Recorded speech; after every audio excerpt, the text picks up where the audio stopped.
मुर्तजा मामले में UP ATS की जांच में बड़ा खुलासा हुआ है।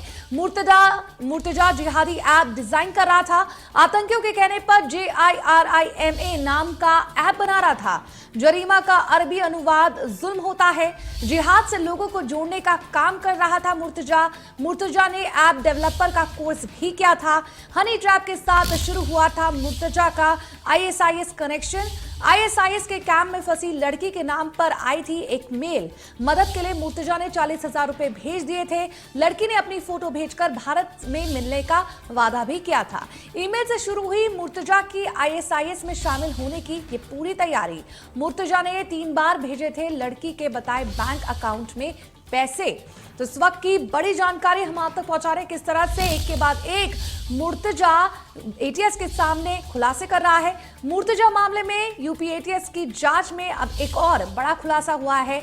मुर्तजा जिहादी ऐप डिजाइन कर रहा था। आपको बता दें कि आतंकियों के कहने पर JIRIMA नाम का एक ऐप बना रहा था। जरीमा का अरबी अनुवाद जुल्म होता है, जिसको लेकर मुर्तजा काम कर रहा था। जिहाद से लोगों को जोड़ने का भी काम कर रहा था मुर्तजा।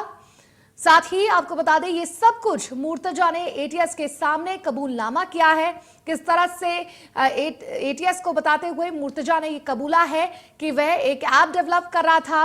हनी ट्रैप के साथ मुर्तजा का ISIS कनेक्शन भी सामने आया है। ISIS के कैंप में फंसी एक लड़की के नाम से मेल आई थी, जिसके बाद ईमेल से शुरू हुई थी मुर्तजा की ISIS में शामिल होने की तैयारी।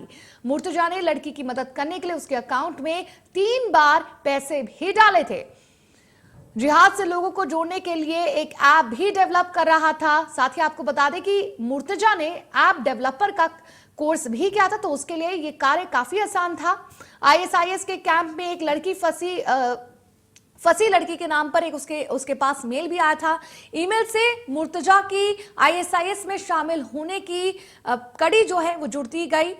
जिहाद से लोगों को जोड़ने का काम भी कर रहा था मुर्तजा। तो गोरखनाथ मंदिर हमले में हुए कई बड़े खुलासे जो हो रहे हैं,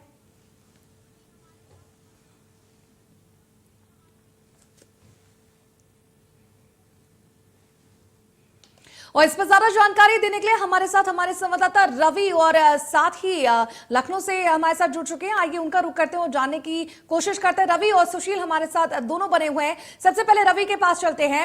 रवि, एक बड़ा खुलासा हुआ है, कबूलनामा किया है कि किस तरह से एक ऐप डेवलप करता था, कट्टरपंथियों के लिए ये ऐप डेवलप करता था मुर्तजा। क्या कुछ जानकारी इस खबर पर?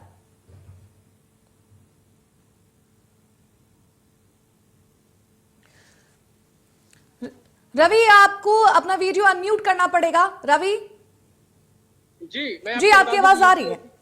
जी, यूपी एटीएस की जांच में बड़ा खुलासा हुआ है। हालांकि सूत्रों के हवाले से ही खबर है कि जो मुर्तजा है वह आतंकियों कहने पर जरीमा नाम का जिहादी ऐप है वो डिजाइन कर रहा था, और जानकारी ये भी मिली कि जरीमा का जो अरबी अनुवाद जुल्म होता है, और तो अरबी भाषा के इस ऐप को डिजाइन करने के लिए वो पीड ऐप के जरिए संदेशों का आदान प्रदान करता था, जो कि सूत्रों के हवाले से जानकारी आ रही है। उसके अलावा ये जानकारी है कि ऐप डिजाइन करने का मकसद इस ऐप के जरिए उन लोगों को जोड़ना था जो जिहाद के रास्ते पर आना चाहते हैं। उन्हें लगता था कि मुसलमानों पर जुल्म हो रहा है, यानी कि बड़ा खुलासा जरूर हुआ है यूपी एटीएस की जांच में। हालांकि सूत्रों के हवाले से ही एक खबर आ रही है, और फिर ऐप का जो प्रयोग आतंकियों से जरीमा ऐप को बनाने में मदद लेने के संदेश लेने में करता था, जो कि सूत्रों के हवाले से ये खबर आ रही है। और हालांकि भी लगातार एक के बाद एक जांच में नए खुलासे हो रहे हैं, और एक सूत्रों के हवाले से जरूर जानकारी आ रही है कि जो लगातार जांच में एक नया खुलासा हुआ है।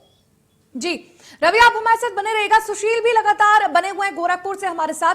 सुशील, जानना चाहेंगे किस तरह से जिहादी सोच को बढ़ावा देने के लिए किस तरह से जो मास्टर प्लान है उसकी तैयारी में था मुर्तजा? देखिए वर्षा, निश्चित रूप से मुर्तजा की अगर बात करें तो लगातार उसको लेकर के एटीएस के पास हर समय एक नए खुलासे आ रहे हैं। और जिस तरीके से चाहे फिर नेपाल की बात हो, मुंबई की बात हो, गुजरात की बात हो या फिर जौनपुर की बात हो, चूंकि नेपाल में जिस तरीके का भी नया खुलासा हुआ है कि नेपाल में वो जो है बम बनाने का काम करता था, सीखता था, और कई ऐसे संदिग्ध गतिविधियों में भी इन्वॉल्व रहा है, उसकी भी जानकारी मिली है। और साथ ही जो है ये भी पता चला है कि वो कभी भी किसी भी जगह रास्ते चलते बम बना करके वो वारदात को अंजाम दे सकता था। इस तरह तरह के तमाम जो है इनपुट जो है एटीएस को मिले हैं और उसके साथ ही और भी तमाम चीजें मिली हैं कि किस तरीके से आतंकी संगठनों में वो इन्वॉल्व रहता था और यही वजह थी कि एटीएस के रडार पे वो पहले से ही था और एटीएस उसे पूछताछ करने भी पहले आई थी। और जब एटीएस का जो है दबाव बढ़ता गया उसके बाद से ये फिर फरार हुआ और इस तरह की घटना को अंजाम दिया। तो निश्चित रूप से कह सकते हैं कि मुर्तजा को जितनी आसानी से और जितने हल्के में लिया जा रहा था, शायद कहीं ना कहीं उससे वो बहुत ज्यादा है। और एक चीज इसमें ये भी सामने आ रही है कि कहीं ना कहीं ये एक मोहरा भी हो सकता है और इसके पीछे कहीं ना कहीं कोई बड़ा आका इसका हो सकता है, जिसकी तलाश में अब एटीएस लगी हुई है, लगातार कड़ी टू कड़ी जोड़ने की कोशिश कर रही है। और निश्चित रूप से जिस दिन वो सारी कड़ियां जुड़ जाएंगी, इनके आका का भी पता चल जाएगा, इसके मकसद का भी पता चल जाएगा, सारी जो कड़ियां हैं वो सामने नजर आ जाएंगी जुड़ती हुई। तो इसको लेकर के लगातार एटीएस काम कर रही है। जी सुशील, ये भी जानना चाहेंगे जिस तरह से एटीएस जो है सबूतों को खंगालने की कोशिश कर रहा है, जो संदिग्ध सामग्री मिली है उन्हें खंगालने की कोशिश कर रहा है, उसमें एक और बात सामने आई है कि एक ईमेल वो लड़की को भेजा करता था जो आईएसआईएस के ठिकानों पर फंसी हुई थी, उसके साथ बातचीत होती थी और वहीं से आईएसआई का कनेक्शन जो है मुर्तजा का जुड़ा है। इस पर कुछ जानकारी? देखिए, निश्चित रूप से मैंने बताया कि एटीएस की जांच जैसे जैसे आगे बढ़ रही है वैसे वैसे नया खुलासा होता जा रहा है। अब इसमें एक नया खुलासा ये भी जानकारी मिला है कि हनी ट्रिप का भी मामला सामने आ रहा है, यानी कोई एक लड़की है जिसके जरिए ये जुड़ा हुआ था, ईमेल आईडी से लगातार इससे बातचीत हो रही थी और ये भी पता चला था कि वो भारत आकर के इससे मिलने वाली भी थी। तो कहीं ना कहीं उसको लेकर के भी अब एटीएस लगातार जो है उसकी छानबीन कर रही है कि उसमें कितनी सच्चाई है। ईमेल आईडी से लेकर के तमाम तथ्यों को खंगालने की कवायद की जा रही है। तो निश्चित रूप से एटीएस की जो जांच है वो आगे बढ़ती जा रही है और साथ ही अब केंद्रीय जांच भी जो है वो अपने तरीके से कर रही है। और कल इसी को लेकर के जो है जो मुर्तजा के जो पिता है उनको लखनऊ बुलाई थी एटीएस और वहां पे भी इनसे पूछताछ हो रही है। तमाम और लोगों को भी हिरासत में लिया गया है, उनसे भी पूछताछ की जा रही है। यानी जितने भी मामले, जितने भी इसके जो कांटेक्ट हैं, जितने भी इनके कांटेक्ट में जो भी इसके रेंज में आ रहा है उसके एटीएस पूछताछ करेंगे। सुशील, आप हमारे साथ बने रहिएगा। रवि के पास चलते हैं। रवि, जिस तरह से अपने ऐप के बारे में बताया कि किस तरह से ऐप बनाने की कोशिश लगी हुई थी और इसके पीछे उसका पूरा मास्टर प्लान तैयार था, अगर ऐप की बात करें तो वो मुर्तजा जो है एक डेवलपर है, ऐप डेवलपर, उसने कहां से पढ़ाई की, इस पर कुछ जानकारी?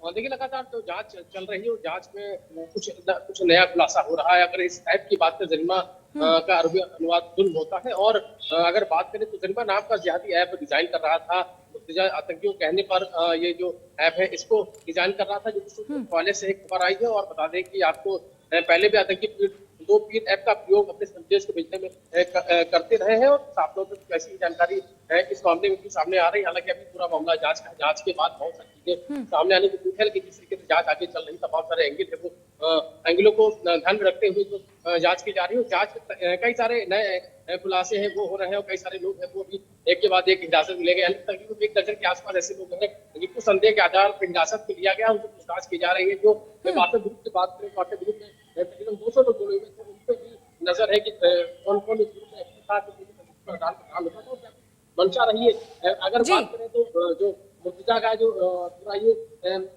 प्लान था, जो गोरखपुर वाली घटना करने का, उसके आगे और उसके बाद में क्या प्लानिंग थी और इसके साथ जो है इनको क्या कितने लोगों के पूरे मामले की जानकारी थी, तमाम सारे बिंदुओं को लेकर जांच की जा रही है। जी रवि, और आगे भी हम आपसे इस पर अपडेट लेते रहेंगे। रवि, इस पर तमाम जानकारी देने के लिए आपका बहुत बहुत शुक्रिया। सुशील, आप हमारे साथ बने रहिएगा।